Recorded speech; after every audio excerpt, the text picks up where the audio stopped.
চলুন আজকে একটা গল্প আপনাদের সামনে শেয়ার করি, যেটা অনেক ইন্টারেস্টিং হতে চলেছে, তাই স্কিপ করবেন না। তো একটি যে সুখী ফ্যামিলি, সুখী পরিবার, ভালোই চলছিল তাদের জীবনযাপন। একসাথে মা এবং বাবা সবার সাথেই চলছিল তাদের, ভালো দিন যাপন করছিলেন। উচ্চ ফ্যামিলির পরিবার। একদিন খাবার টেবিলে তার বৃদ্ধ মা, বৃদ্ধ বাবা, তার স্ত্রী, তার সন্তানাদি নিয়ে একসাথে খাবার খাচ্ছিলেন ডাইনিংয়ে বসে। এখানে একটি ঘটনা ঘটে গেল। খাওয়ার সময় তার বৃদ্ধ বাবা খাইতে খাইতে হুট করে তার হাত থেকে প্লেটটি পড়ে যায় এবং প্লেটটি ভেঙে যায়, কাচের প্লেটটি ভেঙে যায়।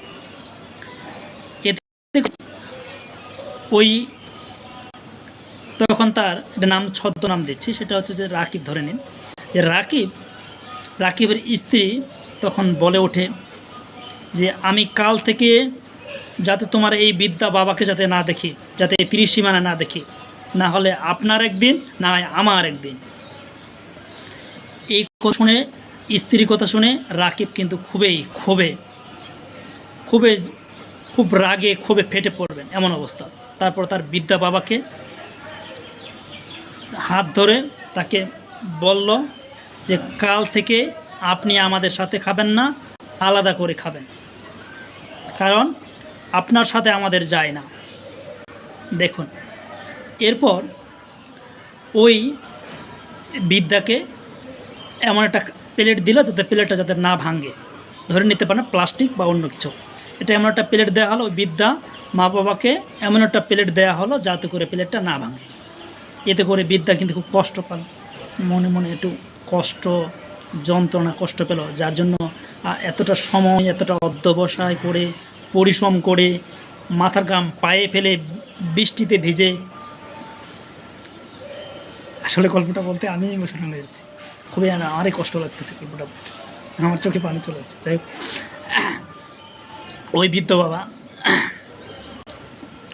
খুব কষ্টে, খুব কষ্ট পেলেন। তারপর ওই রাকিব সেদিন নিত্যদিনের মতো অফিসে চলে গেল। তার একটি ছেলে ছিল, ছেলেটির বয়স 7 থেকে 8 বছর ধরে নিতে পারে। অফিস থেকে ফেরার পর দেখলেন তার ছোট্ট শিশু একটি বালতি, একটি পাতিল বানাচ্ছেন কাঠ দিয়ে, এটা দিয়ে নারিকেলের দিয়ে এটা বালতি পাতিল এটা বানাচ্ছেন, যেটা খাওয়া যায় আর কি। এটা অনেক আগের ঘটনা।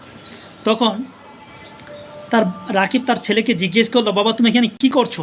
সে তখন বলছে, আব্বু আমি চিন্তা করছি যখন আপনি বৃদ্ধ হবেন, যখন তুমি বৃদ্ধ হবা, তখন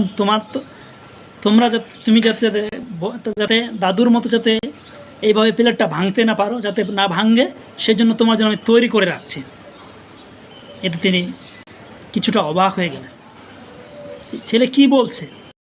তিনি তারপর তার ভুল বুঝতে পারলেন যে আসলে তখন তার ছেলেকে জড়িয়ে ধরে কান্না করলেন যে আমার ছেলে সত্যি কথা বলছে। তারা তাদের পরিবার নিয়ে একসাথে খাচ্ছে। এই গল্পটি বলার মূল উদ্দেশ্য কী, এই গল্পটির কি হিডেন আছে গল্পতে, এই গল্পটি আমাদের শিক্ষাচ্ছে, আমাদের বাস্তব জীবনে যে শিক্ষাগুলো আছে তাদের ভিতরে এটি একটি শ্রেষ্ঠ শিক্ষা বলতে পারেন। কারণ এই গল্পটি আপনাকে শেখাবে যে আপনি কিভাবে, যে আপনি যদি আপনার বাবার সাথে অথবা আপনার বৃদ্ধা কারোর সাথে এরকম কোনো ঘটনা ঘটান বা এরকম হয়তো বৃদ্ধাশ্রমে পাঠান, তাহলে এমন একটা সময় আসবে তখন আপনার ছেলে আপনাকে বৃদ্ধাশ্রমে পাঠাবে। এটা 100% খাঁটি সত্যি কথা, একদম খাঁটি সত্যি কথা।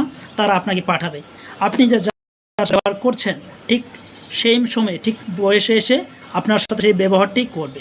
তাই কোনো বৃদ্ধার সাথে বা মা বাবার সাথে কোনো খারাপ ব্যবহার করার আগে অন্তত 10 বার ভাবুন, এই ঘটনা যদি আমার সাথে ঘটে, আমি একদিন বৃদ্ধ হব। আজকে আমার শরীরে শক্তি আছে, জোর আছে, কথা বলার মতো হিম্মত আছে, ক্ষমতা আছে, কিন্তু এই ক্ষমতা, হিম্মত কোনো কিছু থাকবে না। তাই অন্তত কার সাথে খারাপ ব্যবহার করার আগে নিজের অবস্থানের কথা ভাবুন। আমরা কেউ স্বয়ং সম্পূর্ণ নয়।